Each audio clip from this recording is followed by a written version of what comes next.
जय हिंद दोस्तों, यूपीएससी हिंदी में आप सभी का बहुत बहुत स्वागत है।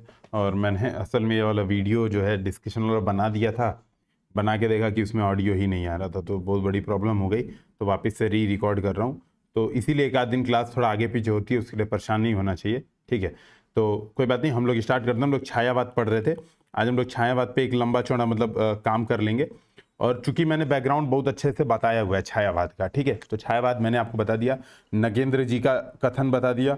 छायावाद पे बार बार उसको यूज करना है, जब भी छायावाद का प्रश्न आएगा तो उसको यूज करना, ये मैंने आपको यूटिलाइज करना बता दिया था। आज के जो प्रश्न है, अच्छी बात यह है कि जो हमारे पास कंटेंट इस बुक में है, मैंने ऐड ऑन करा दिया है। जो इस बुक में है ये बहुत अच्छा कंटेंट है, बहुत इम्पावर्ड कंटेंट है। इसमें हम 2 ही 3 चीज़ें जोड़ेंगे अपने हिसाब से, थोड़ा इंट्रोडक्शन, थोड़ा मेन बॉडी में 1-2 चीज़ें आगे पीछे करेंगे। और ये हमारा बहुत बढ़िया कंटेंट है, हमारे एकदम काम का है, ठीक है। तो अब एक बार प्रश्न स्टार्ट करते हैं और हम लोग आगे बढ़ते बिना टाइम पास किए, क्योंकि ऑलरेडी 1 घंटे का वीडियो बर्बाद हो चुका है, ठीक है। 1 घंटे का वीडियो बनाने में लगभग 2.5 घंटा बैकग्राउंड वर्क लगता है मिनिमम, मतलब ये मिनिमम है अभी भी, जबकि मैंने पहले बहुत काम कर रखा है ऑलरेडी, तो भी इतना समय लगता है 1 घंटे की वीडियो बनाने में, ठीक है। तो ये मतलब बात समझिएगा, ठीक है। तो अभी देखेंगे, प्रश्न है छायावादी काव्य में निहित वैयक्तिकता की चेतना पर प्रकाश डालिए।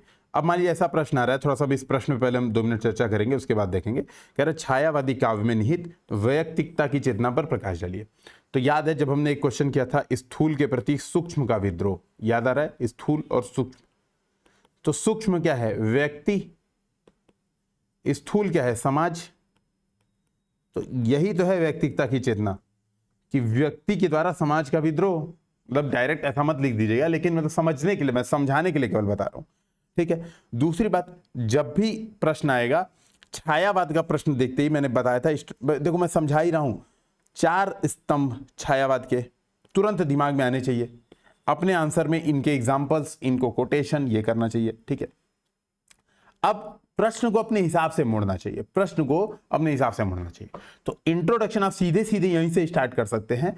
नगेंद्र के अनुसार छायावाद, डॉक्टर नगेंद्र के अनुसार छायावाद स्थूल के प्रति सूक्ष्म का विद्रोह है, ठीक है। जहां पे स्थूल का अर्थ सामाजिक मान्यताएं, सामाजिक रूढ़ियां, है ना, आदि हैं, या सामाजिक बंधन है। वहीं सूक्ष्म क्या है? इन बंधनों के प्रति कवियों एवं कवित्रियों की सोच है, ठीक है। अतः इसमें स्वतंत्रता, अतः छायावादी रचनाओं में स्वतंत्रता एक मूल्य के रूप में स्थापित होती है, जो व्यक्तिकता की चेतना के रूप में दिखती है। तो इंट्रोडक्शन ही आपका सीधे सीधे यहां पर हो जाएगा, ठीक है। मैंने बहुत बढ़िया से आपको इंट्रोडक्शन समझा दिया। नगेंद्र के कथन अनुसार आप स्टार्ट करिए सीधे सीधे।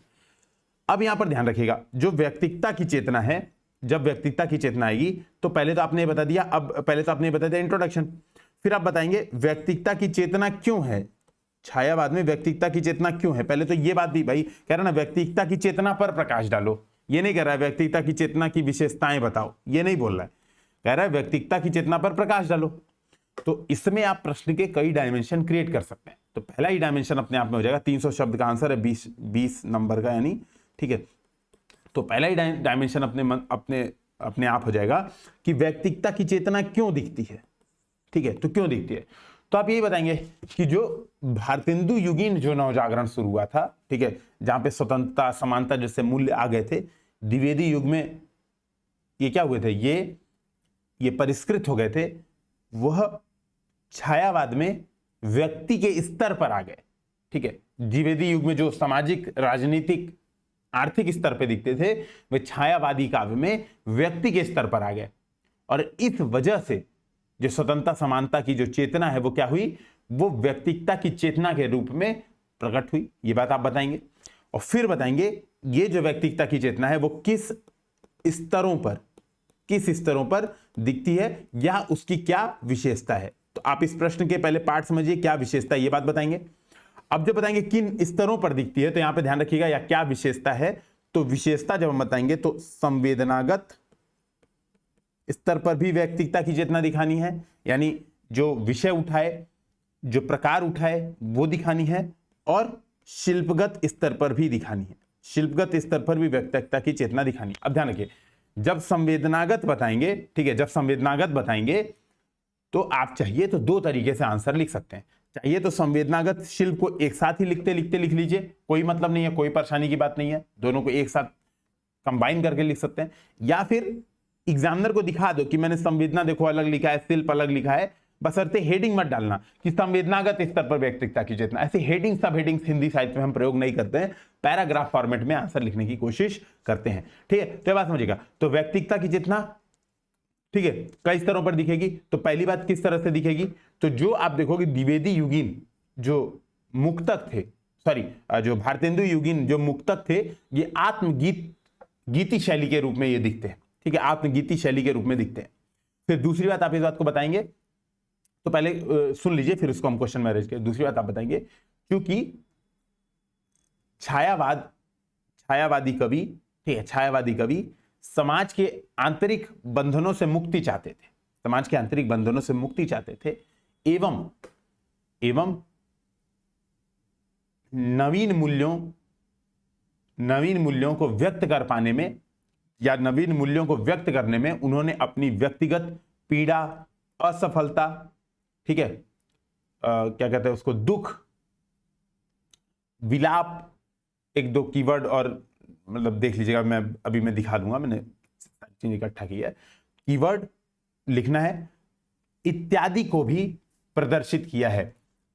और इसको प्रदर्शित करने में जो व्यक्त रचनाएं हैं वो रहस्यवादी आवरण ले लेती हैं, जिससे व्यक्तिकता की चेतना ने क्या किया, मैं शैली, आत्मगीति शैली इत्यादि अपनाई।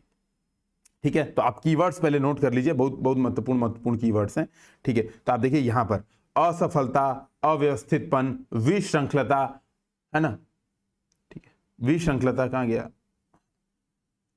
अव्यवहारिकपन, दुखद आदि। तो आप देखोगे निराला हो, महादेवी वर्मा हो, सबका जीवन ऐसा ही है, निराला कहते हैं दुख ही जीवन की कथा रही, क्या कहूं जो आज नहीं कही। महादेवी वर्मा कहती हैं तुमको पीड़ा में धूड़ा, तुम में धूड़ूंगी पीड़ा, या मैं विरह में चिर हूं। ठीक है, मिलन का नाम मतलब मैं विरह में चिर हूं। ये क्या बात है, ये वही बात है, अपने दुख, अपनी व्यथा, अपनी असफलता इत्यादि को वर्णित करने के लिए रहस्यवादी आवरण ओढ़ लिया और इस तरीके से उन्होंने क्या किया, मैं शैली अपनाई। ठीक है, निराला कहते हैं मैंने मैं शैली अपनाई। यहां पे देखेंगे निराला क्या बात कर रहे हैं, मैंने मैं शैली अपनाई, क्या है, व्यक्तिकता की शैली है। देखा दुखी एक निज भाई, ये वाला याद रख लीजिए, यही लाइन याद रखना है। मैंने निराला क्या पढ़ते हैं, मैंने मैं शैली अपनाई, देखा दुखी एक निज भाई। ठीक है, तो ये कीवर्ड्स आपको ध्यान रखना है। तो आप देखेंगे, तो अब इसको लाइन से कर देता हूं। ठीक है, तो आप इस बात को बताएंगे। तो हमने इंट्रोडक्शन कर लिया, नगेंद्र के साथ जोड़ेंगे। ठीक है, नगेंद्र के साथ जोड़ेंगे, है ना, ये बात आप बताएंगे। और व्यक्तिवाद का विकास दिखाई देने लगा था, मैंने ये भी बताया कि क्यों, मैंने बताया कि क्यों हुआ, व्यक्तिकता की चेतना का विकास क्यों हुआ, आप ये बात बताएंगे। ठीक है, फिर आप बताएंगे इसी बात को बताते हुए महादेवी वर्मा ने यहां तक कहा है, या इसी तथ्य को दर्शाते हुए महादेवी वर्मा ने यहां तक कहा है। ठीक है, या छायावाद में यहां से स्टार्ट करिए, इस लाइन को अभी छोड़ दीजिए, इसको नहीं करेंगे, ये चीज हम लिखेंगे कंक्लूजन में, अभी इसको यहां छोड़ते हैं। अरेंज करना अपने आप में चीजों को बहुत महत्वपूर्ण, ठीक है, अरेंज करना चीजों को बहुत ज्यादा महत्वपूर्ण है। तो आप क्या बताएंगे, आप बताएंगे छायावादी काव्य ने हिंदी साहित्य में पहली बार स्वतंत्र, ठीक है, व्यक्ति के स्वतंत्र व्यक्तित्व की स्थापना हुई है। महादेवी वर्मा ने कहा है आज का रचनाकार अपनी हर सांस का इतिहास कह देना चाहता है। तो ये स्टेटमेंट याद रखें। ठीक है, फिर क्योंकि मैंने कहा कि इसमें क्या है, आप हेडिंग्स नहीं डाल रहे हैं, आप सब हेडिंग्स नहीं डाल रहे हैं, आप क्या कर रहे हैं, आप चीजों को कनेक्ट करके, पिछले पैराग्राफ से कनेक्ट करके लिख रहे हैं।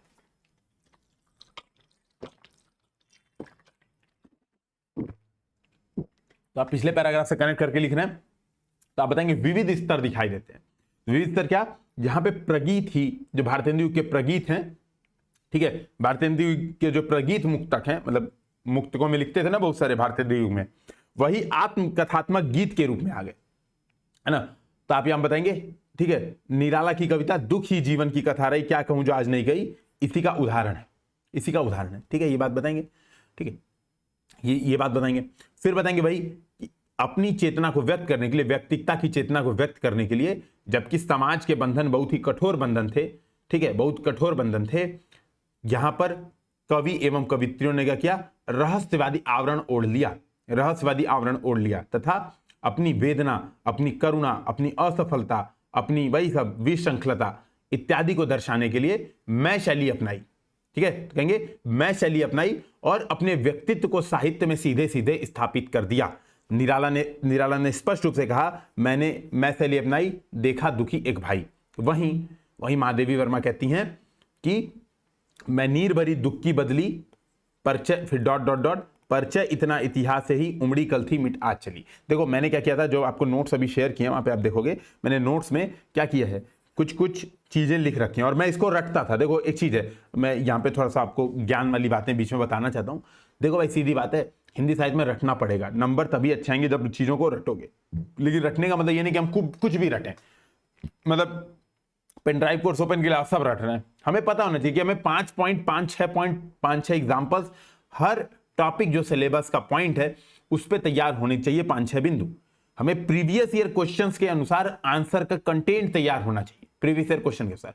तो आप देखोगे प्रीवियस ईयर क्वेश्चन में पूछा है महादेवी वर्मा की रहस्यानुभूति, सॉरी वेदना का स्वरूप। अच्छा मैं एक चीज बता रहा हूं, आज हम जितने क्वेश्चन करेंगे उसमें केवल यही इंपॉर्टेंट है ना, बस यही इंपॉर्टेंट है।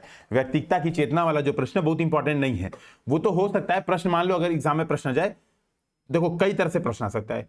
महादेवी वर्मा की रचनाओं में व्यक्तिकता की चेतना, निराला की रचनाओं में व्यक्तिकता की चेतना, पंत की रचनाओं में व्यक्तिकता की चेतना, या फिर मान लो आ गया, पंत तो खैर सिलेबस में डायरेक्ट नहीं दिए तो पंत नहीं पूछेगा, लेकिन मान लो आ गया प्रसाद की रचनाओं में व्यक्तिकता की चेतना। तो अब आप इस बात को समझ पाएंगे, सारी चीज यही बतानी है, रहस्यवाद हर पॉइंट वही बताना है, छायावाद में व्यक्तिकता की चेतना, छायावाद से जोड़ना भी है, सब चीज वही बतानी है। बस जहां पे कवि का नाम है वहां पे कवि का नाम चेंज कर देना और एग्जांपल्स कवि के अनुसार लिख देने बस। तो मैंने उस बेसिस पे एक छायावाद का प्रश्न आपको करा दिया। आप देखेंगे मैं हर चीज पे मैंने क्या किया, कुछ बिंदु तैयार किए। जैसे आप देखो महादेवी वर्मा के मैंने 3 रचनाएं, पहले तो कविता में, अभी जब आगे जब उनके संस्मरण साहित्य आएंगे तो मैंने पूरा खूब रटा था। ठीक है, खूब रटा था, मतलब संस्मरण साहित्य महादेवी वर्मा के जो 5-6 हैं, जितने भी अतीत के चलचित्र है ना, स्मृति की रेखाएं, खूब रटा था, मतलब उनके सबके नाम मैंने खूब याद किए थे। यहां पर 3 रचना याद करिए, रश्मि, नीरजा, सांदगीत। ठीक है, रश्मि, नीरजा, सांदगीत, ये 3 प्रमुख रचनाएं याद करनी है महादेवी वर्मा की। इस एक बूंद आंसू में चाहे साम्राज्य बहा दो, डॉट डॉट डॉट, तुमको पीड़ा में ढूंढा, तुम में ढूंढूंगी पीड़ा, एक एग्जाम्पल ये। मैं नीर भरी दुख की बदली, फिर डॉट डॉट डॉट, परिचय इतना इतिहास से ही उमड़ी कल थी मिट आज चली, ये। मेरे हंसते अधर नहीं जग की आंसू लड़ियां देखो, मेरे गीले पलक छुओ मत मुरझाई कलियां देखो। ठीक है, तो ये बात, तो आप क्या बताएंगे, यही इसमें से कुछ एग्जांपल्स लेके यहां पे बताएंगे। तो मैं शैली का विकास हमने कर लिया, ठीक है, हमने कर लिया मैं शैली का विकास रहस्यवादी आवरण के माध्यम से। फिर आप बताएंगे वही व्यक्तिगत वेदना, असफलता, विश्रंखलता, ये कीवर्ड्स डाल के आपने बता दिया। ठीक है, ये बात बता दिया। फिर बताएंगे कि चूंकि तीसरे स्तर पर बताएंगे, ठीक है, फिर लिखेंगे तीसरे स्तर पर छायावादी व्यक्तिकता नव जागरण के दौर में विकसित होने के कारण आत्मविकास की चेतना से भी युक्त है, आत्मविकास की चेतना से भी युक्त है। ठीक है, यह भारतेंदु तथा द्विवेदी युगीन नव जागरण का अगला चरण है जिसमें कामायनी के मनु कहते हैं या अपने विकास की बात करते हैं। ठीक है, अपने विकास की बात करते हैं, कामायनी के मनु अपने विकास की बात करते हुए कहते हैं, वन गुहा कुंज मरुअंचल में हूं खोज रहा अपना विकास। तो मैंने कहा कि आप देखोगे, अगर मेरे नोट्स देखोगे, ठीक है, तो मैंने यही किया है। केवल देखो, केवल एग्जाम्पल यहां पे आप देखेंगे, आंचलिक उपन्यास का एग्जाम्पल, आदिकाल का एग्जाम्पल, व्याकरण में किशोरदास वाजपेयी, कामता प्रसाद गुरु, जो प्रश्न आ रहे थे, ठीक है, जो प्रश्न आ रहे थे नवजागरण चेतना में, देखो दिख गया भाई। मान लो प्रश्न आ जाएगा कि नवजागरण चेतना पर चर्चा करें, किसी भी काव्य की नवजागरण चेतना पर मान लो प्रश्न आ जाता है कि चलो भारत दुर्दशा की नवजागरण चेतना पर चर्चा करें, तो वहां पे मुझे ये पॉइंट्स लिखने हैं, स्वचेतना, आत्मावलोकन, यथार्थ बोध, अतीत के गौरव भावना, प्रगतिशील चेतना। तो मुझे इन बिंदुओं पर चर्चा करने, मैंने वो लिखा। अब देखो भारत भारती पे मैंने क्या किया, लगभग 10 एग्जाम्पल मैंने भारत भारती के याद किए थे कि अतीत खंड के ये एग्जाम्पल, संपूर्ण देशों से अधिक किस देश का उत्कर्ष है, उसका की जो ऋषिभूमि है वह कौन भारतवर्ष है, हम कौन थे, क्या हो गए हैं और क्या होंगे अभी, ये वाला।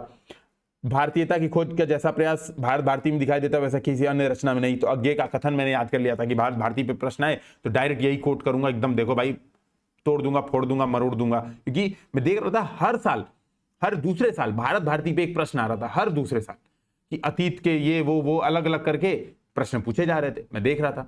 आप एक बार हिंदी लिटरेचर जब ये अंकुरण बैच एक बार कर लोगे, तब थोड़ा सा एक बार प्रीवियस ईयर क्वेश्चन उठा के देखना, आपको लगे यार क्या बात है, मतलब कमाल कर दिया क्लास में, तो है ना, मतलब ऐसे तो कभी हमने आज तक पढ़ा ही नहीं था, हिंदी साहित्य को इस नजरिए से देखा ही नहीं था।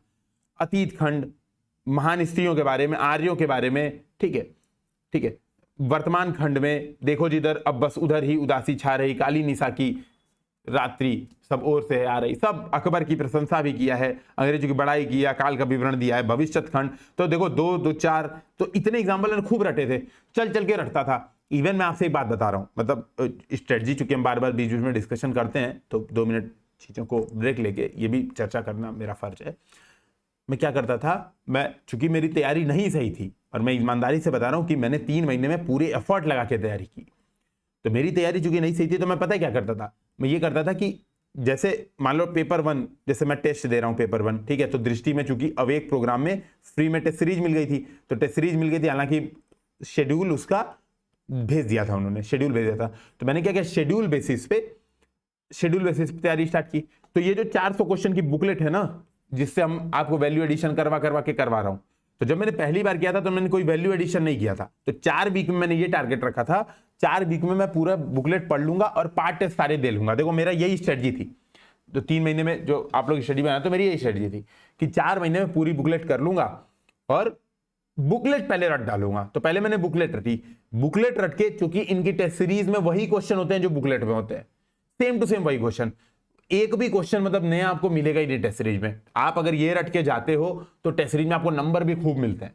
तो मैंने क्या किया, अपना कॉन्फिडेंस बढ़ाना था मुझे, तो मैंने क्या किया, इनका पहले आंसर रटा और टेस्ट सीरीज देता था। तो मान लो अब कोशिश करता था मैं 3 घंटे में टेस्ट पेपर खत्म करने की। अब मान लो मैं क्वेश्चन कर रहा हूं और मुझे नहीं आता है क्वेश्चन, तो मैं क्या करता था, तुरंत वहीं पे स्टॉप वॉच रोक देता था, वापिस आके बुकलेट में से आंसर देख के एक बार रीड करता था, जल्दी से एक बार रीड करता था, एक बार रीड करके हिंट लेके तुरंत बैठ जाता था फिर से स्टॉप वॉच ऑन करके देने। तो स्टार्टिंग के 4 टेस्ट को मैंने ऐसे भी सॉल्व किया है, ताकि मेरे एक बार को कंटेंट कंप्लीट हो जाए, और फिर जब एक बार 4 वीक मैंने कंटेंट कंप्लीट कर लिया और ये नोट सोर्स बना लिए, फिर मैंने क्या किया, वैल्यू एडिशन पे काम किया। फिर मैं नोट ऐड करते गया, वैल्यू एडिशन करते गया, कंटेंट को और डीप में समझते गया, अगले 4 वीक में मैंने उस पर काम किया, फिर अगले 4 वीक उस पर काम किया। तो 4 वीक के 3 सेशन में मैंने क्या किया, अपनी पढ़ाई को डिवाइड किया था और पूरी तैयारी की थी। तो आप देखोगे मैंने प्रॉपर नोट्स, कुछ वैल्यू एडिशन बाद में किया है, बहुत ज्यादा वैल्यू एडिशन इसमें बाद में किया है। तो जैसे आप कमाइनी में देखो लिख दिया है, कमाइनी में ये एग्जाम्पल मुझे याद करने हैं, तो आप देखना इसको, मतलब याद कर लेना प्रॉपर, ठीक है। तो मैंने ये नोट्स चूंकि आपके साथ शेयर कर दिया है, तो मैंने देखो जितनी बार टिक मारा ना, कम से कम उतनी बार रट के ये घोषणा की है क्या मुझे याद है। जब मैं देखता था कि मुझे याद है तभी मैं टिक मारता था एक बार, ठीक है। तो कम से कम 5 बार तो प्रूव किया, 6 बार, देखो 1 2 3 4 5 6 बार तो टिक मारा है, जब तक मैं कॉपी में याद कर रहा था कि हाँ मुझे याद है। 6 बार अपने आप को ये चीज, रोज सुबह उठ के पहले मैं रटता था, खूब रटता था, मतलब जम के, औरों को हंसो देखो मनु, हंसो और सुख पाओ, अपने सुख को विस्तृत कर लो, सबको सुखी बनाओ, बोलो सारा रारा, ऐसा खूब ऊट पटांग कॉमेडी कर करके खूब याद करता था, ठीक है। तो ये काम करना ही पड़ेगा हिंदी साहित्य में, रटना पड़ेगा, उसका कोई उपाय ही नहीं है। रट के कनेक्शन लेके चीजों को समझना वो बहुत ज्यादा जरूरी है, ठीक है। तो यही आप बताएंगे कि व्यक्तिगता नव जागरण के दौर में विकसित होने के कारण आत्मविकास से चेतना से भी युक्त है, जो कि कामायनी के मनु में अपने विकास को खोजे जाने के स्वरूप में दिखती है। और मनु कहते हैं वन गुहा कुंज मरुवंचल में हूं, खोज रहा अपना विकास, ये बात बताएंगे। और फिर आप इसमें कंक्लूजन क्या देंगे, कंक्लूजन नहीं देंगे कि छायावादी जो रचनाकार हैं सभी प्रकार से बंधनों से मुक्त हो जाना चाहते हैं। ऐसे में उनके ऊपर आक्षेप लगता है कि वे समाज से स्वतंत्र होना चाहते हैं, परंतु छायावादी काव्य की गहन अध्ययन करने पर यह स्पष्ट हो जाती है कि उनकी व्यक्तिकता या छायावादी काव्य की व्यक्तिकता उपभोक्तावादी व्यक्तिकता नहीं है, बल्कि यह संधारणीय और सामाजिक रूप से सुसंगत व्यक्तिकता है, जो कि व्यक्ति को समाज से नहीं बल्कि समाज में स्वतंत्र करना चाहती है। तो क्या बताएंगे, कंक्लूजन यही बात कीवर्ड होगा, समाज से नहीं बल्कि समाज में स्वतंत्र करना चाहती है। अब जब आप थोड़ा सा आगे पढ़ेंगे, जब अज्ञेय की रचनाओं को पढ़ेंगे, ठीक है, अज्ञेय की रचनाओं को पढ़ेंगे, तो आप चाहें तो यहां पे आके कंक्लूजन में और वैल्यू एडिशन कर सकते हैं। अज्ञेय भी लिखते हैं, हम नदी के द्वीप हैं, नदी हमें आकार देती है किंतु हम बहते नहीं हैं, क्योंकि बहना रेत होना है। तो वो भी यही बात कह रहे हैं, वो कह रहे हैं हम नदी के द्वीप हैं, यानी हम समाज के एक भाग है, सिंपल सी बात है। व्यक्ति क्या है? समाज का एक भाग है। समाज हमें आकार देता है, ऐसे समझ लो, समाज हमें आकार देता है, किंतु हम समाज की ओर नहीं बह जाते हैं, किंतु हम बहते नहीं, क्योंकि बहना रेत होना है। बह जाओ तो आप गधे हो, मूर्ख हो, ठीक है। आप द्वीप हैं, आप द्वीप हैं, इस बात को समझिए। आप आकार दे रहा है समाज, लेकिन आप समाज में स्वतंत्र हैं। यही बात अज्ञेय कहना चाह रहे हैं भविष्य में। तो आप चाहें तो इस बात को इसी तरह से कनेक्ट कर सकते हैं। छायावादी काव्य में जो व्यक्तित्व की चेतना दिखती है, वह आगे बढ़कर प्रयोगवादी कविता में अज्ञेय की रचनाओं में, उदाहरण हम नदी के द्वीप हैं में भी इस बात को स्पष्ट करती है कि व्यक्ति समाज से नहीं बल्कि समाज में स्वतंत्र है। ठीक है, तो इस बात को भी आप चाहें तो कोटेशन कर सकते हैं। अज्ञेय भी जुड़ गए, इंट्रोडक्शन में नगेंद्र भी जुड़ गए, और हमारा काम एकदम धमाकेदार हो गया, हमने चीजों को भी समझ लिया। ठीक है, तो छायावादी काव्य में निहित व्यक्तित्व की चेतना पर प्रकाश डालिए हो गया। मुक्त छंद हमने कर लिया था। अब यहां पर आप देखेंगे थोड़ा सा ये महादेवी वर्मा की वेदनानुभूति। अब थोड़ा सा यहां पर ध्यान देंगे। देखो, महादेवी वर्मा की वेदनानुभूति यहां पर बीच में आएगा आपका रहस्यानुभूति। ठीक है, महादेवी वर्मा के काव्य में रहस्यवाद, ये सब बहुत सारा प्रश्न आएगा। 2-3 कीवर्ड ध्यान में रखना है। ध्यान रखिए, मैंने पहले लेक्चर में जब छायावाद पढ़ा था तो बहुत डिटेल में इस बात पे चर्चा की थी, बहुत डिटेल में इस बात पे चर्चा की थी। और चूंकि ये प्रश्न आ सकता है, महादेवी वर्मा की वेदनानुभूति, महादेवी वर्मा के काव्य में रहस्यवाद की आधुनिकता, ये सब आ सकता है प्रश्न डायरेक्ट। एक चीज बस ध्यान रखना, मैंने जब छायावाद स्टार्ट किया था तभी उसी दिन मैंने आपको इस बात को बताई थी, इस बात को बताया था कि रहस्यवाद दिखता है, लेकिन रहस्यवाद आधुनिक रहस्यवाद है, मध्यकालिक रहस्यवाद नहीं है, आदिकालीन रहस्यवाद नहीं है। आदिकालीन रहस्यवाद क्या था? साधनात्मक। बस शॉर्ट में रिवाइज करा रहा हूं। साधनात्मक रहस्यवाद था। मध्यकालिक रहस्यवाद साधनात्मक भी था, भावनात्मक भी था, सूफी साहित्यों में भावनात्मक था। ये क्या है? ये आधुनिक रहस्यवाद है।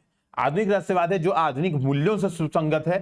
ठीक है, आधुनिक मूल्यों से सुसंगत है। दूसरी बात, मध्यकालीन जो रहस्यवाद था वो अलौकिक रहस्यवाद था, चाहे भावनात्मक हो चाहे साधनात्मक हो, अलौकिक रहस्यवाद था।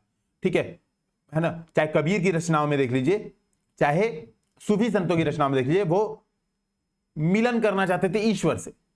लेकिन महादेवी वर्मा के जो रहस्यवाद है, या महादेवी वर्मा की जो रचना है, उसमें जो रहस्यवाद है वो आधुनिक रहस्यवाद है। आधुनिक इस प्रकार में वह लौकिक और अलौकिक, कई लोग सोच रहे होंगे सर लौकिक सब्जी, भुजिया सब्जी खा के सर वेदना अनुभूति जो हमें होती है, वही महादेवी वर्मा की काव्य में भी दिखती है। ये सब नहीं लिखना है।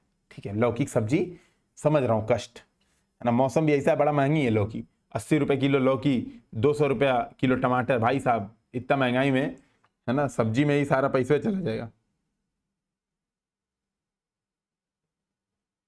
बस 1 मिनट।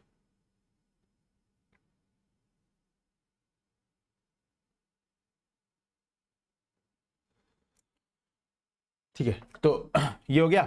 तो आपको इस बात को बताना है कि भैया वो अलौकिक है, अलौकिक लौकिक का मिश्रण है। महादेवी वर्मा का जो रहस्यवाद है, उसमें महादेवी वर्मा खुद कहती हैं कि जो उनकी आध्यात्मिकता है, यानी जो भाई रहस्यवाद क्यों होगा, कुछ आध्यात्मिक हो गया व्यक्ति, तभी तो अपनी बातों को घुमा फिरा के कहेगा।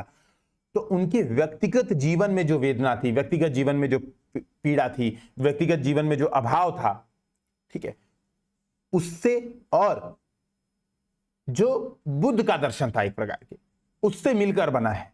पहली बात ये ध्यान रखना है।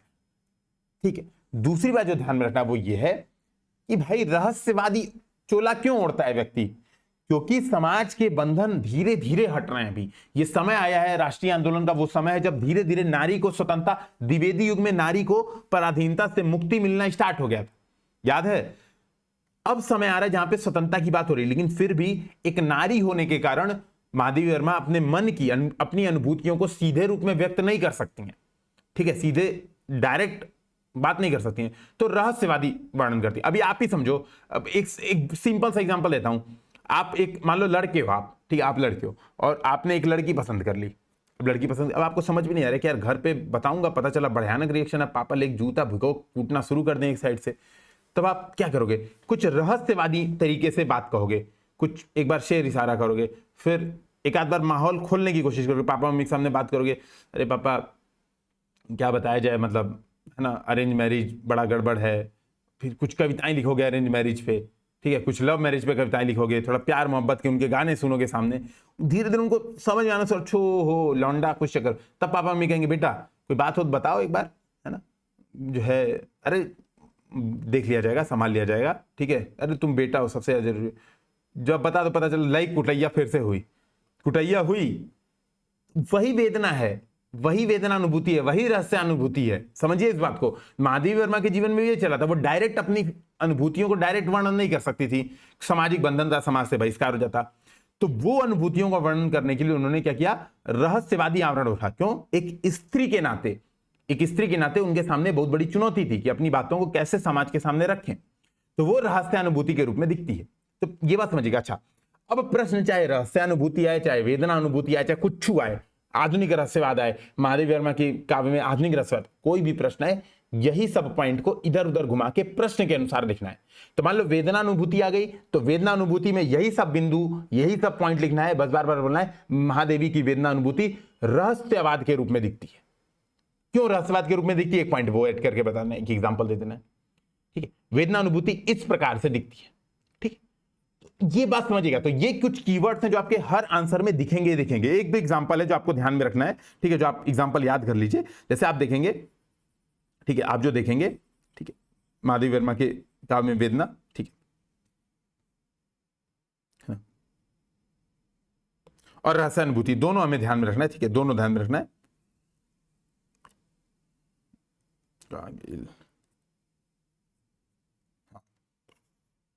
दो याद कर लीजिएगा। और मतलब मैंने कम लिखा था, ठीक है, आप 2-3 और। एक शांत गीत में है, मिला का नाम मतलब मैं वीरा में चीर हूं, और आप लोग वीरा में चीरकूट बन जाते हैं। वो वीरा में चीर है, चीर मतलब निरंतर, आप बन जाते हैं चीरकूट, जिनकी निरंतर कुटाई हो, आप चीरकूट बन जाते हैं, ये वीरा में चीर है। ठीक है, ये ध्यान में रखिएगा। फिर ये भी याद रख लीजिए एक लाइन, वीरा का जलजात जीवन, विरह का जलजात, वेदना में जन्म, करुणा में मिला आवास। इतना बस ध्यान में रख लीजिए। वेदनानुभूति पे प्रश्न है तो वीरा का जलजात जीवन, विरह के कारण वेदना है, वेदना का कारण क्या है? विरह है। खुद भी कहते हैं वीरा का जलजात जीवन, विरह का जलजात, वेदना में जन्म, करुणा में मिला आवास। ठीक है, और एक ये याद रखना है, चाहे आप इसको रहस्यानुभूति में भी डाल सकते हैं, वेदनानुभूति में भी डाल सकते हैं। रश्मि का एग्जाम्पल है, मैं तुमसे हूं एक एक जैसे है रश्मि प्रकाश, मैं तुमसे हूं भिन्न भिन्न जो घन से तड़ित विलास। तो एक ये एग्जाम्पल ध्यान रखना है। ठीक है, क्योंकि ये ब्रह्म जीव प्रकृति संबंधी चिंतन भी दिखता है, जो कि रहस्यवाद में भी आप डाल सकते हैं, और ठीक है ना, रहस्यवाद में भी डाल सकते हैं और बाकी चीजों में भी डाल सकते हैं। ठीक है, तो कुछ एग्जाम्पल आप ऐड कर लीजिएगा जो कि मैंने आपको बताया। ठीक है, तो अब यहीं पर आते हैं महादेवी वर्मा की वेदनानुभूति। ठीक है, अब इंट्रोडक्शन बस ध्यान में रखना है। इंट्रोडक्शन में नगेंद्र का कथन यहां पर भी यूज करना है। नगेंद्र कहते हैं छायावाद का शुद्धतम एवं अमिश्रित रूप, यही स्टेटमेंट ध्यान रखना, शुद्धतम एवं अमिश्रित रूप महादेवी वर्मा की रचनाओं में दिखता है, तथा उनकी काव्य की केंद्रीय संवेदना, या उनके काव्य की केंद्रीय संवेदना वेदना की है। तो वेदनानुभूति पे आए तो यही बात इंट्रोडक्शन में लिखना है, रहस्यानुभूति पे आए तो भी यही बात इंट्रोडक्शन पे लिखना। बस केंद्रीय संवेदना वेदना की जगह आपको बताना है उनके काव्य में रहस्यवाद विभिन्न प्रकार से दिखाई देता है। बस यही बात, अलग अलग इंट्रोडक्शन, सेम प्रकार के क्वेश्चन, कंटेंट डिट्टो सेम, एक चीज अलग नहीं होगी। जब रहस्यवाद वाला प्रश्न लिखेंगे तो बताएंगे रहस्यवाद ने वेदना का आवरण ले लिया है, वेदना के रूप में प्रकट होता है। महादेवी वर्मा कहती हैं मैं नीर भरी दुख की बदली परिचय इतना इतिहास है, उमड़ी कल थी मिट आज चली। बस यही बात, ब्रह्म जीव संबंधी चिंतन वही दिखता है, मैं वाला कुछ भिन्न, तुमसे मैं भिन्न भिन्न जैसे तड़ित विलास, वही वाला एग्जाम्पल। ठीक है, तो बस डिपेंड्स ऑन क्वेश्चन। तो मैं ये वेदना अनुभूति आपको कराऊंगा, रहस्यवादिता का आधुनिक, रहस्यवाद की आधुनिकता ये आप अपने मन से करेंगे। ठीक है, क्योंकि सेम कंटेंट लिखना है, बस लिखिए एक बार, पता चले कि आप सीख रहे हैं कि नहीं सीख रहे हैं। ठीक है, केवल डायरेक्ट रखने में कुछ नहीं जाता है ना, तो ये बात ध्यान रखिएगा। अब बात वही आती है कि महादेवी वर्मा की जब वेदना अनुभूति कहेंगे ना, तो वेदना अनुभूति में भी देखो, तो ये बताएंगे केंद्रीय संवेदना वेदना का है। अब बताइएगा कि इस वेदना का जो मूल स्वरूप है, ठीक है, तो अगला पॉइंट या इसी में ऐड करके लिखेंगे, इस वेदना का मूल स्वरूप लौकिक अथवा अलौकिक है, इसे लेकर मतभेद रहा है। जहां एक वर्ग इसे विशुद्ध रूप से आध्यात्मिक वेदना मानता है, तो रहस्यवाद आध्यात्मिक रहस्यवाद मानता है, खत्म। भाई दूसरा संबंध, दूसरा वर्ग महादेवी वर्मा के जीवन में दाम्पत्य सुख के अभाव से जोड़ता है। स्वयं महादेवी वर्मा, ठीक है, महादेवी वर्मा अपना वेदना का संबंध बौद्ध दर्शन तथा अपने जीवन में दुखों और अभावों से जोड़ती हैं। अतः यह वेदना लौकिक एवं अलौकिक वेदना का क्या है? मिश्रित स्वरूप है, बस यही बात हो गई, मिश्रित स्वरूप है वेदना में, यही बात बतानी है, ठीक है ना। कुछ शब्द अपने हिसाब से प्रयोग कर लीजिएगा, जैसे कुछ वर्ड्स और जोड़ लीजिएगा, भाई अभाव है ना, ये वो पता नहीं क्या क्या, ठीक है।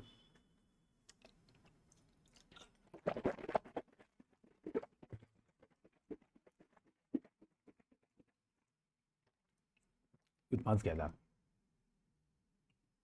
हाँ। तो ये बात आप बताएंगे प्रॉपर, ठीक है।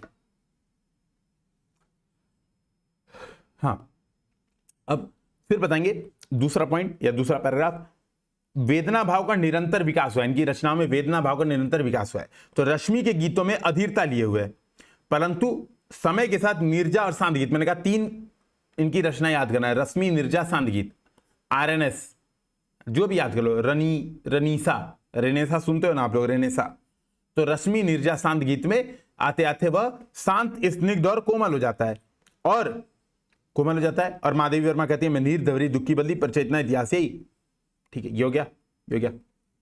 फिर आप बताएंगे रहस्यवादी स्वरूप में हुआ है, ठीक है, और रहस्यवादी स्वरूप में क्यों हुआ है, इसका कारण मैंने बता दिया कि समाज के बंधनों से व्याकुल थी, समाज के बंधनों को तोड़ देना चाहती थी, परंतु समाज ऐसा था जहां पे स्त्री अपनी भावनाओं की अभिव्यक्ति पूर्ण स्वच्छंद रूप से नहीं कर सकती थी, अतः उनकी वेदना ने रहस्यवादी आवरण ले लिया। और वाला एग्जांपल दे दीजिए, जीव, ब्रह्म इत्यादि का दर्शन भी उनकी वेदना में दिखता, भाई मैं जीवन चरित दिलास ये वो।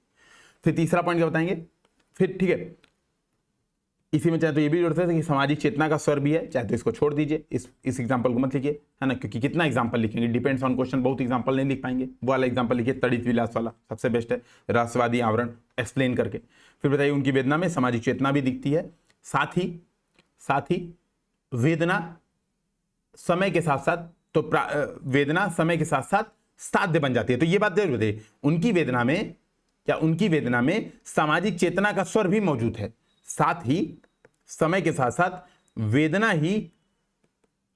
ही क्या बन गई है, साध्य बन गई है, वेदना ही साध्य बन गई, तथा महादेवी को वेदना में ही आनंद आने लगता है, ठीक है। तो मैं वीरा में चीर हूं, मिलन का नाम मत ले, वो अपने प्रियतम से मिलने से भी मना कर देते, भाई कहते हैं भाई मैं वीरा में चीर हूं, और हम लोग चिरकुट हैं, ठीक है, हम लोग चिरकुट बन जाते हैं वीरा में ना, वो चीर हैं, तो मैं वीरा में चीर हूं, मिलन का नाम मत ले, वो इस लेवल तक, ठीक है, वीरा की अनुभूति को आनंद के स्तर पर प्राप्त कर लेती हैं, ठीक है, आनंद के स्तर पर प्राप्त कर लेती हैं। फिर यही बताइए कंक्लूजन कि समग्रता इनकी वेदना मीरा के बाद सबसे बड़ी कवित्री के रूप में, वेदना के रूप में सबसे बड़ी कवित्री के रूप में यह दिखती है, ठीक है, महादेवी वर्मा सबसे बड़ी कवित्री के रूप में दिखती है, ठीक है। हमारा कंक्लूज ये खत्म हो जाएगा।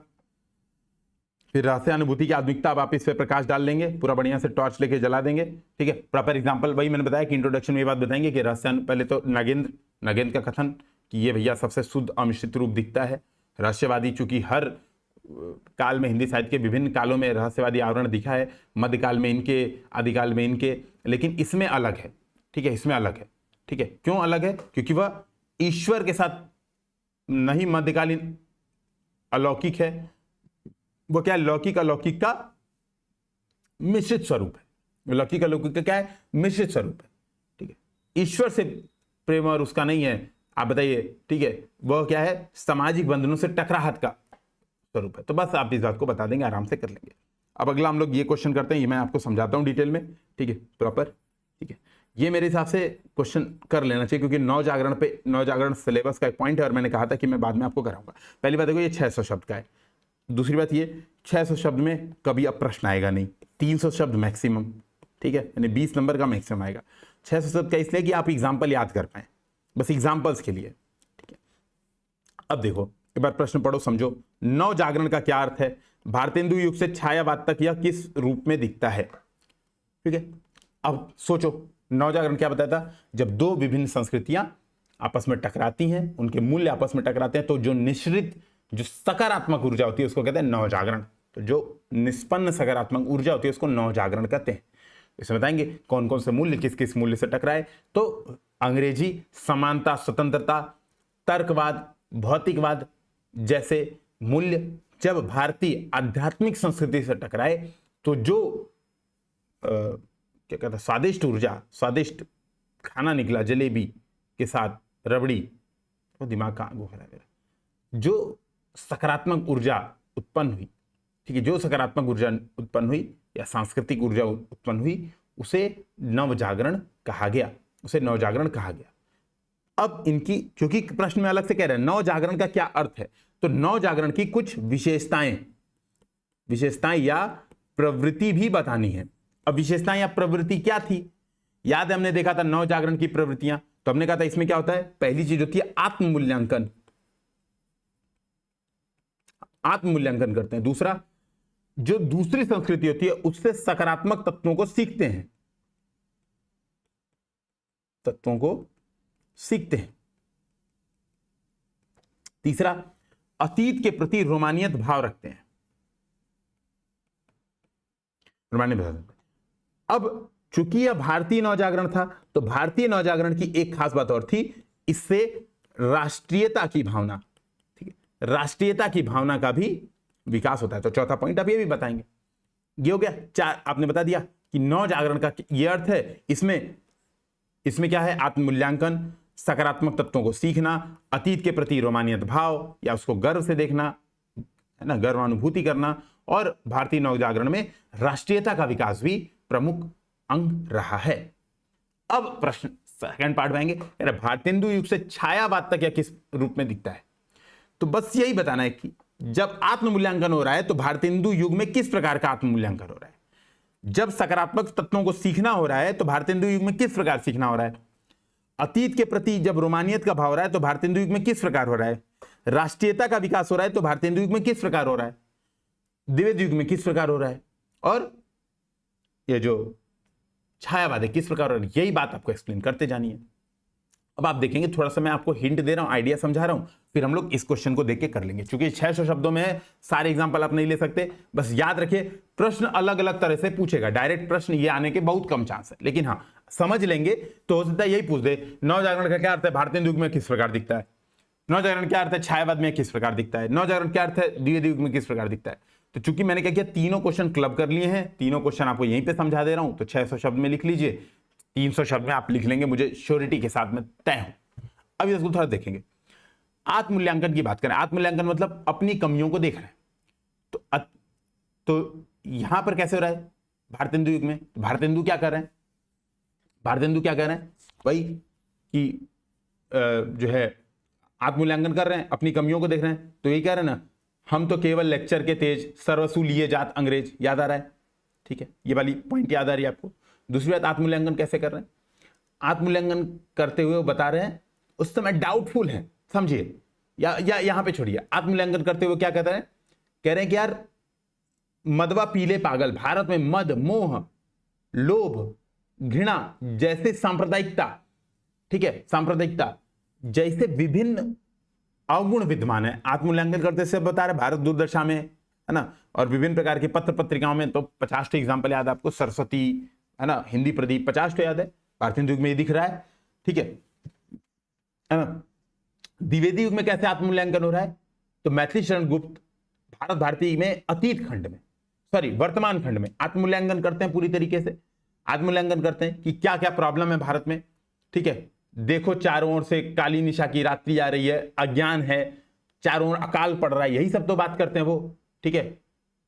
वो पीठ उनका पेट से मिलकर हुआ क्या एक है, मानो परस्पर हड्डियों में कुछ कुछ, लेकिन वो तो देख के याद आता है, वो तो चीजें रटनी पड़ती है। मैंने खुद कहा आपसे कि उसका एकमात्र उपाय है रटना, और कोई उपाय ये नहीं है, ठीक है। 9 बज गया आप लोग का लेक्चर रिकॉर्ड करने के चक्कर में, तो दोबारा लेक्चर रिकॉर्ड करना पड़ा। सबसे बात है, उतना ही जांगर, उतना ही दर्द, उतना ही दम फिर से लगाना पड़ता है, ठीक है, मैं वही देख रहा हूं, ठीक है ना। तो आत्ममूल्यांकन इस प्रकार कर रहे हैं, और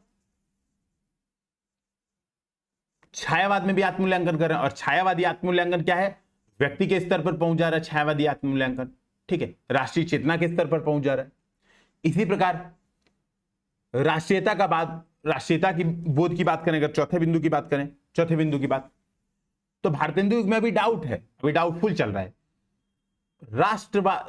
राष्ट्रभक्ति बनाम राजभक्ति का डाउट चल रहा है। वो एक तरफ से अंग्रेजों की बड़ाई भी कर रहे हैं कि सबसे पहले देखो विद्या का सूर्य पश्चिम से उगा आ रहा है, या पूरी अमीय की कटोरिया सी, जुग जुग जियो विक्टोरिया रानी। अभी राजभक्ति भी मन में चले, वही राष्ट्रभक्ति भी आ रही है। रो रहे हैं कि यार सबके पहले विद्यापल जिन गहिलीन हो, ठीक है, हा हा भारत दुर्दशा देखी नहीं जाई, है ना। तो राष्ट्रीयता में उनको भारत की दुर्दशा देख के दर्द भी हो रहा है। द्विवेदी युग में मैथिली शरण गुप्त में एकदम तोड़ो फोड़ो मचा दिया एकदम, है ना, कि भैया राष्ट्रीयता की चेतना एकदम रूप से आ गई कि देशभक्त वीरों मरने से नेक नहीं डरना होगा, प्राणों की बेदी बलियान कुछ कुछ करना होगा, ये बात होने लगी। और छायावन में क्या स्वतंत्रता समुज्ज्वला पुकारती, वही वाला, मतलब याद है आप लोगों को, मुझे पता है, हिमाद्री तुंग शुंग से प्रबुद्ध शुद्ध। मैं बस आपको हिंट दे रहा हूं, समझा रहा हूं, अभी मैं समझाने पे फोकस कर रहा हूं, एग्जाम्पल पे नहीं, बस याद दिला रहा हूं। देखो स्कंदगुप्त, ये वो ऐसी ऐसी रचनाएं लिखेगी, ठीक है। इसी प्रकार आप बात करिए अगर अतीत के प्रति रोमानी भाव, अतीत के प्रति रोमानी भाव भारतेंदु युग में भी दिखता है। भारतेंदु युग में किस प्रकार दिख रहा है आपका, वही सबके पहले विद्यापल जिन गहिलीनो, जिन है बिन नहीं है यहाँ पे, जिन जिन गहिलीनो, है ना। अतीत के प्रति रोमानियत भाव है। सूचग्रम नैव दास्यामि बिन युद्धेन केशव, वही भारत आज रो रहा है। अतीत के प्रति रोमानी भाव है ना भैया, जो भारत में दुर्योधन जैसा जो नकारात्मक पात्र है वो कह रहा है कि यार बिना युद्ध के ना मैं एक सुई के नोक के बराबर भूमि नहीं दूंगा, ठीक है। तो तुम तो बात करते हो पूरे भारत की और पूरा भारत ले लिया। अतीत के प्रति रोमानी भाव आ रहा है, इसमें भी आ रहा है अतीत के प्रति। भारत भारती में, भारत भारती का एग्जांपल दीजिए आंख बंद करके, लोड मत लीजिए, ठीक है। अतीत के प्रति रोमानी भाव है ना, क्या है, क्या बोलते हैं उसको, अरे यार अभी तो देखा, वह कौन है ऋषिभूमि है जिसका कि वह भारतवर्ष है, कुछ भी, ठीक है, वही वाला एग्जाम्पल। इसी तरह से छायावाद में भी दिखता है अतीत के प्रति रोमानी भाव, और शक्ति काव्य के रूप में भी यह दिखता है, ठीक है। राम की शक्ति पूजा लिखी गई, स्कंदगुप्त जैसे पात्रों पे रचनाएं लिखी गई, छायावाद में ये दिखता है पूरा प्रॉपर तरीके से। तो इस बात को आपको, यही बात को एक्सप्लेन करना है, ठीक है, इस बात को आपको एक्सप्लेन करना है। तो सबसे पहले आप समझा देंगे नवजागरण का क्या अर्थ है, तो आप यही बताएंगे कि भिन्न संस्कृतियां टकरा के ऐसा ऐसा हुआ, ये हुआ।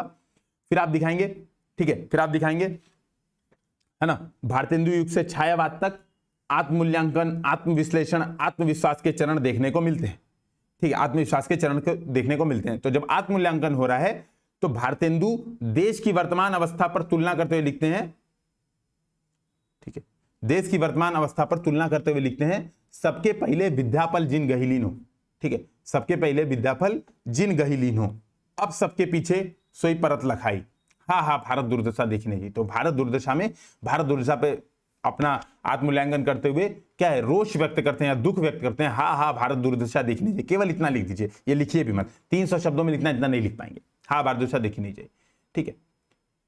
यही रोवहु सब मिलके आवा भारत भाई में रोवहु का भाव। अब आत्ममूल्यांकन किस प्रकार हो रहा है, द्विवेदी युग में हम कौन थे, क्या हो गए हैं और क्या होंगे अभी, ठीक है, यही तो बात चेंज हो गई है किसमें, भारत भारती में, है ना। आओ मिलकर विचारें समस्याएं सभी, ठीक है। जबकि निराला, निराला में क्या हो गया है, आत्मविश्वास का चरण आ गया है। तो देखो जो आत्ममूल्यांकन है वो आत्मविश्लेषण और आत्मविश्वास के चरण में पहुंच के निराला कहते हैं जागो फिर एक बार, अस्तु राजकुमार समर सरताज, जागो फिर एक बार, वो वाली बात करते हैं। फिर समानता स्वतंत्रता जैसे नए मूल्य, अच्छा इसमें मैंने कहा था ना, जो दूसरा पॉइंट वो बताया नहीं था, कि बताया था बेसिकली कि सांस्कृतिक मूल्यों को सीखना, अच्छे सांस्कृतिक मूल्यों को सीखना, विजय से सकारात्मक तत्वों को उठाना। तो कौन से सकारात्मक तत्व हैं, समानता स्वतंत्रता न्याय जैसे मूल्य हैं। तो भारतेंदु प्रश्न उठाते हैं कि होए मनुष्य ही क्यों हम गुलाम बन गए, होए मनुष्य क्यों भाई हम गुलाम के भूप, ठीक है। वहीं द्विवेदी युग में यह स्वतंत्र होने का सक्रिय प्रयास करने लगता है, देशभक्त वीरों मरने से नेक नहीं डरना होगा। पूरा एग्जाम्पल लिख नहीं पाओगे, ये भी ध्यान रखना, बस समझाने के लिए। छायावाद तक ये क्या होता है, तोड़ो तोड़ो तोड़ो कारा निकले फिर गंगा जलधरा, और यह व्यक्ति के रूप में आ जाता है। तो बताएंगे कि स्वतंत्रता की चेतना यही समाज से परिष्कृत होकर व्यक्तिक चेतना के रूप में आ जाती है, तोड़ तोड़ो तोड़ो कारा निकले फिर गंगा जलधरा, ठीक है ना। तो यही सब हो गया। फिर मनुष्य के प्रश्न कविता के केंद्र में आ जाते हैं नवजागरण की लहर से, मनुष्य के प्रश्न। तो आप देखो कि प्रताप नारायण मिश्र कहते हैं कौन करे जो नहीं कसकत सुनि विप्ति बाल विधामन की, ये प्रश्न आ जाता है, सान मनुष्य के प्रश्न, ठीक है। वहीं द्विवेदी युग में हरिऔध प्रिय प्रवास में श्री कृष्ण को क्या बनाते हैं, श्री कृष्ण को रासलीला के बजाय क्या बनाते हैं, लोक सेवक बना देते हैं, लोक सेवक करके अभिव्यक्त कर देते हैं। वहीं छायावाद में क्या होता है, नारी के महत्व को एकदम प्रतिष्ठा मिल जाती है, नारी का भी प्रश्न उठने लगता है, व्यक्ति का प्रश्न उठने लगता है, व्यक्ति के समाज में स्वतंत्रता की बात होने लगती है, अपनी अनुभूति व्यक्ति व्यक्त करने लगता है, ठीक है, यही सब है। फिर वही राष्ट्रवाद, मैंने बताया राष्ट्रीयता की चेतना, तो राष्ट्रीयता की चेतना भी मैंने बताया भारतीय हिंदुयुगीन राष्ट्रवाद दुविधाग्रस्त है, ठीक है, दुविधाग्रस्त है, वह संशयग्रस्त है। तो ये कहते हैं भी अंग्रेज राज सुख साथ सजे सब भारी, पैदल विदेश चली जाते ये तो उनको खुशी भी है कि अंग्रेज राज में सभी सुख हैं, सुख साथ सजे सब भारी, लेकिन पैदल विदेश चल जाते ये अधिकारी। वही द्विवेदी युग में संघर्ष की भावना आती है, धरती हिलाकर नींद भगा दे, वज्र नाम व्योम जगा दे, दैव और कुछ आग लगा दे। द्विवेदी युग में संघर्ष की भावना दिखती है, भाई राष्ट्रवाद क्लियर हो जाता है। और छायावाद में पौड़ राष्ट्रीयता दिखती है, भाई हिमाद्री तुंगसुंग से। तो ये मैंने आपको बता दिया। कंक्लूजन ये देंगे कि भारत चूंकि साहित्य समाज का दर्पण होता है और भारतीय हिंदू युग से छायावाद तक यह हर काल में स्पष्ट रूप से प्रतिध्वनित होता हुआ नवजागरण के रूप में सकारात्मक मूल्यों को साहित्य में समाहित करते हुए अंततः संविधान के माध्यम से संस्थागत रूप प्रदान करने का आधार तैयार करता है। तो आप प्रॉपर इस बात को बता सकते हैं, ठीक है, इस बात को बता सकते हैं। तो ये मेरे हिसाब से बढ़िया क्वेश्चन हो गया। 300 शब्दों में हमने कई क्वेश्चन, 4-5 क्वेश्चन इसी में कर लिए, ठीक है। एक तो ये बन ही गया और 3 अलग अलग क्वेश्चन भी बन गए, प्रॉपर आपको बता दिया। एग्जाम्पल्स यही रट लेंगे अगर सारे ना, तो हर प्रकार के क्वेश्चन इसमें आप कर लेंगे, पूरा ढंग से कर लेंगे, ठीक है। तो महादेवी वर्मा भी हो गया। एक हम कल सौंदर्य चेतना एक और कर लेंगे, नेक्स्ट क्लास में सौंदर्य चेतना कर लेंगे, उसके बाद निराला स्टार्ट करेंगे। तो सौंदर्य चेतना के बाद निराला पे 2 क्लास लगेगी मेरे हिसाब से, है ना। उसके बाद ये खत्म हो जाएगा, तो ये छायावाद हमारे हिसाब से खत्म हो जाएगा। फिर अपना आएगा जो आगे प्रयोगवाद, है ना। बाकी सब चीजें धीरे धीरे आते रहेंगी, प्रगतिवाद, प्रयोगवाद, 1-1-2-2 उनमें बहुत ज्यादा क्वेश्चन नहीं है, डायरेक्ट क्वेश्चन 1-2 ठीक है। वो बेसिकली चूंकि अब निराला जब स्टार्ट होंगे ना, तो निराला ने बहुत सारे कालों में रचना की है। फिर दिनकर भी आएंगे, तो दिनकर के भी बहुत सारे काल में, वो हिंदी का वो क्या होगा, संक्रमण काल होगा सारा, प्रगतिवाद, प्रयोगवाद सब में वो लिखते रहेंगे। तो यार वो मैनेज करना पड़ेगा, हम एकदम अलग अलग बाइफरकेट करके नहीं देखेंगे चीजों को, एक ब्रॉड माइंडसेट से देखेंगे, ठीक है। तो एग्जांपल्स रट के आइए, जो मैंने 72 पेज दिए हैं एग्जांपल्स के, मेरे हिसाब से उसको खूब रटिए, ठीक है। तो आपको चीजें और आसानी से समझने में मजा आएंगी। जो चीजें एग्जांपल्स में बुकलेट में नहीं लिखवाई हैं उसको ऐड कर लीजिए, 72 पेज 100 पेज के नोट्स बना दीजिए, 100 पेज भी 5 दिन में आराम से 2 बार रिवीजन हो जाएगा, ठीक है। फिर हम लोग मिलते हैं। जय हिंद, जय भारत, धन्यवाद।